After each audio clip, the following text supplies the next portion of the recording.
El Señor esté con ustedes. Y con tu espíritu. Lectura del Santo Evangelio según San Mateo. Gloria a Dios, Señor. En aquel tiempo, cuando llegó Jesús a la región de Cesarea de Filipo, hizo esta pregunta a sus discípulos: ¿Quién dice la gente que es el Hijo del Hombre? Ellos le respondieron: unos dicen que es Juan el Bautista, otros que Elías, otros que Jeremías, otros que alguno de los profetas. Luego les preguntó: ¿y ustedes quién dicen que soy yo? Simón Pedro tomó la palabra y le dijo: tú eres el Mesías, el Hijo de Dios vivo. Jesús le dijo entonces: dichoso tú, Simón, hijo de Juan, porque esto no te lo ha revelado ningún hombre, sino mi Padre que está en los cielos. Y yo te digo a ti que tú eres Pedro, y sobre esta piedra edificaré mi iglesia. Los poderes del infierno no prevalecerán sobre ella. Yo te daré las llaves del reino de los cielos. Todo lo que ates en la tierra quedará atado en el cielo, y todo lo que desates en la tierra será desatado en el cielo. Palabra del Señor. Tengan la bondad de sentarse un momento, por favor. Cuando estamos en algún tiempo litúrgico, sobre todo en Cuaresma, a veces los padrecitos, el coro, todos metemos la pata, ¿verdad? Sobre todo porque estamos en un tiempo específico, y cuando hay una fiesta dentro de la Cuaresma, como que nos saca de onda. Por ejemplo, yo hoy no debería de traer este color de casulla, porque aunque es tiempo litúrgico de Cuaresma, dentro de este tiempo litúrgico hoy estamos celebrando una fiesta y debe ser color blanco. Nada más que a veces ando uno todo en la luna, ¿verdad? Y hasta cuando estaba ya aquí dije: ay, Dios mío, era color blanco, ¿verdad? Si alcancé a decirle al coro: hoy hay gloria, porque no hay gloria en toda la Cuaresma, menos que haya una solemnidad o una fiesta dentro de la Cuaresma. Por ejemplo, cuando cae una solemnidad o una fiesta en el viernes de Cuaresma.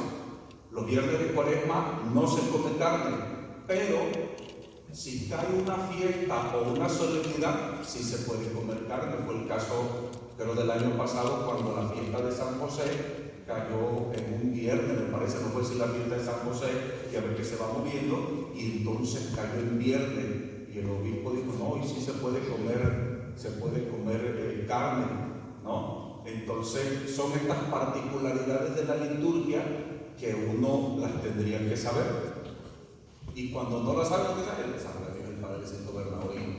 Porque unas cosas blancas con gloria y de morado y esto, y ni se enteran, por eso hay que saber, ¿ok?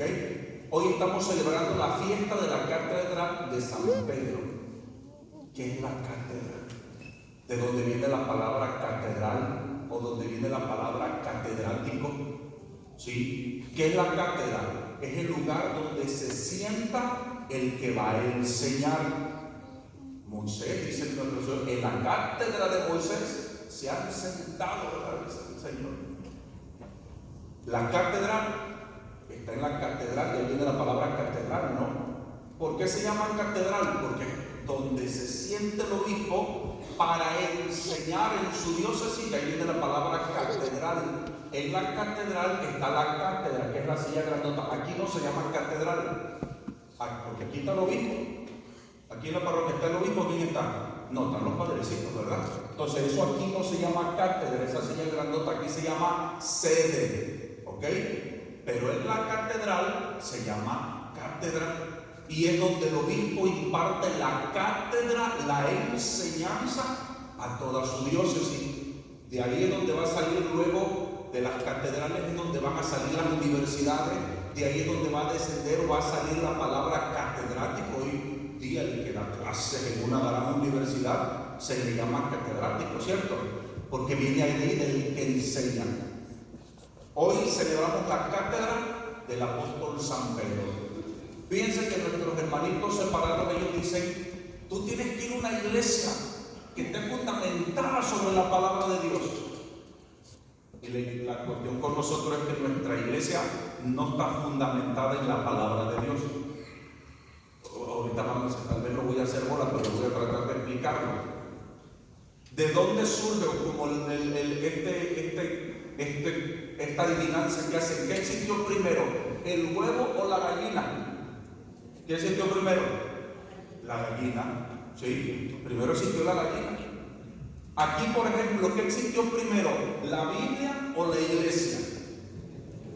La iglesia. ¿Sí? Nuestro Señor Jesucristo, cuando dice, vayan y hagan que todos sean mis discípulos, el Señor no les da una Biblia para que se la metan abajo del sobaco y se vayan a predicar. No. Vayan y hagan que todos sean mis discípulos y enséñenles. ¿Qué es lo que fueron a enseñar los apóstoles? Los que hayan escuchado del Señor. Y es donde empieza la tradición oral. Ya en el Nuevo Testamento obviamente había unos libros sagrados en el Antiguo Testamento, pero los apóstoles no salen con una Biblia abajo del brazo para ir a predicar, no. Ellos salen a predicar lo que habían escuchado del Señor. De tal manera que la iglesia no nace de la Biblia, sino que la Biblia nace de la iglesia, que después, cuando van pasando los años, los seguidores de nuestro Señor Jesús dicen, oye, hay que pasar por escrito, poner por escrito lo que nosotros vimos, lo que nosotros escuchamos, y es como van a surgir los libros sagrados, ¿sí? Que después, con el tiempo, va a haber tantos libros que va a llegar un momento donde la iglesia es la que va a decir cuáles son los libros divinamente inspirados. Pero es la iglesia la que escribe, es la iglesia la que ordena, y es la iglesia la que con su autoridad, ¿sí? Con la plenitud del Espíritu Santo dice, estos y estos y estos libros son los divinamente inspirados, los que contiene la Biblia. ¿Me doy a entender?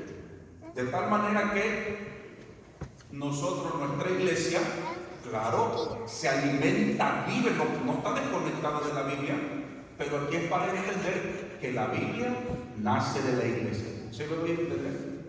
Hoy celebramos la cátedra de San Pedro. Fíjense lo que dice nuestro Señor Jesucristo. ¿Sobre quién edifica la iglesia nuestro Señor Jesucristo? Nuestro Señor Jesucristo funda la iglesia sobre los cimientos de los apóstoles, sobre todo de San Pedro y de San Pablo. De entre todos los apóstoles del Señor, nuestro Señor Jesucristo va a llamar, primero lo explicamos de esta forma, nuestro Señor llama a 12 para que estén con Él, dice la palabra de Dios, y después de estos 12 va a tener a 3 que los va a llevar a los momentos más importantes de su vida. O sea, los 12 son apóstoles, pero de estos 12 hay 3 a los que Él siempre lleva a los momentos más importantes de su vida de nuestro Señor Jesucristo, que son ¿quién? Pedro, Santiago y Juan. ¿Ok? De estos 3 apóstoles muy íntimos, amigos del Señor, Él tiene uno a quien ama con todo su corazón. No que los demás no lo amen, pero se le pegó la gana de tener un especial cariño por uno. ¿Quién fue? El apóstol San Juan. Pero ¿a quién le encarga nuestro Señor Jesucristo el cuidado de la iglesia? No se le encarga al que ama más. ¿Se le encarga a quién? A Pedro. Y entonces nuestro Señor Jesucristo le da poder a Pedro. Nuestro Señor Jesucristo le dice a Pedro, dice que, y entenderlo en su contexto cultural, dice, tú, le está diciendo, tú Pedro, a ti te daré las llaves del reino de los cielos, para que tú abras, ¿sí? A ti Pedro te daré las llaves del reino de los cielos. Lo que tú ates en la tierra será atado en el cielo. Lo que tú desates en la tierra será desatado en el cielo. Esto en su contexto cultural era muy conocido para la gente. Los apóstoles lo entendieron. ¿Por qué? Los reyes tenían, vamos a decir, como al primer ministro. ¿Sí? El rey tenía una persona de su total confianza. Y a esta persona le cedía las llaves y le cedía el poder de presentar ante el rey a quien él quisiera. Le da esas facultades, de tal manera que esa persona tiene las facultades del rey. Por eso nuestro Señor Jesucristo a Pedro le da sus facultades para que en su nombre Pedro pueda tomar decisiones que serán respetadas acá. Ahora bien, Pedro no tiene facultad para cambiar las cosas que nuestro Señor Jesucristo ha hecho. Pedro no tiene autoridad, porque como dice mucho, que ya le dio, él tiene poder pleno. No. Pedro está para custodiar la doctrina, la fe, la tradición. De tal manera que el Papa tiene poder, sí, pero el poder de custodiar el depósito de la fe. ¿Ok? Ahorita yo sé que ustedes andan muy hechos bolas con esas cosas de lo que está pasando en Roma, ¿verdad? Ay, que el Papa, que las bendiciones, que esto y que el otro, y la gente está confundida, y ahorita lo que están haciendo son otros, son una secta, ¿cierto o no? Porque están, dice el dicho, ¿verdad? El río revuelto, ganarse del pescador, ahorita la iglesia es un desastre. Y entonces, ¿quiénes son los que están ganando aquí? Los protestantes. Ahí está, su Papa, mira, permitiendo esas bendiciones. Ahí está, mira el Papa que diciendo, ahí está, mira el Papa. Hay que entender las cosas en su contexto. Tuvimos muchos papas que fueron europeos. Los europeos tienen su estilo. Los europeos son muy claros, mucho más los alemanes, los italianos. Ellos no tienen como muchos matices en las cosas. Esto es frío o caliente, blanco o negro, punto. Pero los hispanos,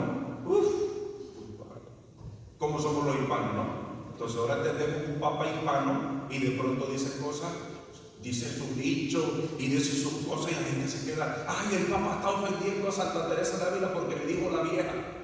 No, a ver, es hispano. El Papa no está ofendiendo a Santa Teresa. Una vez que cuando la Santa Madre Teresa cumplió años, no me acuerdo que se estaba celebrando, le llevaron el bastón de Santa Teresa, dice, ay, este era el bastón con el que caminaba la vieja. Y hubo gente que dijo, pero el Papa, ¿cómo está diciendo eso? ¿Sí me entienden? Yo a veces, no les he dicho a veces cuando yo utilizo también la misma palabra, no, la vieja, y de repente la gente se queda así, ya hasta mis hermanas me han dicho, chico, ya no digas eso, la gente se confunde, y es lo que está pasando ahorita en nuestra iglesia. Por nuestra forma tan colorida de explicar las cosas, pues está habiendo muchos detallitos que están afectando, ¿verdad? Pero Cristo dio una promesa a su iglesia. Y esa promesa es que la iglesia no se va a destruir porque haya un papa que no esté como que haciendo las cosas como debería de ser, ¿no? Cristo prometió que él estaría con su iglesia hasta el fin de los tiempos. En la iglesia ha habido papas, unos papas santos, sobre todo en los primeros siglos. Si se van a ver los primeros siglos, puro santo, santo, santo, y llegó un momento donde ni un papa santo, ¿verdad? Brillaron por su ausencia. Vino la época medieval y hubo papas que fueron malos en su vida moral, ¿sí? Sin embargo, nunca hicieron nada en contra de la doctrina, en contra de la palabra de Dios. Su vida moral era muy, daba mucho que desear, pero nunca se tocó la palabra de Dios, el dogma, me doy a entender. Entonces, conocer la historia, conocer las atrocidades que ha habido en el pasado, nos ayuda a entender que Cristo está por encima de todas las crisis. Que el Papa dijo tal cosa, bueno, hay que ver el contexto en el que lo dijo, si lo quiso decir con esa intención, si no. Pero algo que tenemos que tener muy en cuenta es que Cristo sigue asistiendo a su iglesia y que los poderes del infierno no la podrán vencer. ¿Sí? Cristo dijo que estaría con nosotros todos los días hasta el fin del mundo. Lo que no promete es que los encargados de la iglesia, papas, obispos, sacerdotes, diáconos, la jerarquía, Cristo no prometió que íbamos a ser puros santos. ¿O sí lo prometió? No, no lo prometió. Yo estaré con ustedes, independientemente de cómo se porten, yo estaré con ustedes. ¿Sí? Entonces, pidámosle a Dios en esta tarde por su iglesia, santa, católica y apostólica, cimentada en la roca firme de Pedro y de los apóstoles. Pidámosle a Dios por estos tiempos de confusión, para que haya claridad, ¿verdad? Para que el Santo Padre, cuando hable con claridad, que evite, ¿verdad?, esas expresiones que solamente entienden a veces los argentinos y que los demás no nos enteramos. Que el Papa hable, que se le invite a hablar lo que tenga que hablar, ¿verdad?, para que no haya confusión, como lo está viendo, para que la Iglesia siga caminando y que los que tienen una fe débil, tambaleante, mediocre, no se dejen llevar por estas olas que parecen que azotan a la barca de Pedro. Pidámosle a Dios en esta noche por nuestro Santo Padre el Papa, para que Dios le conceda sabiduría, le conceda la luz de su Espíritu Santo, para que lleve la Iglesia a buen puerto. En el nombre del Padre, y del Hijo, y del Espíritu Santo. Amén.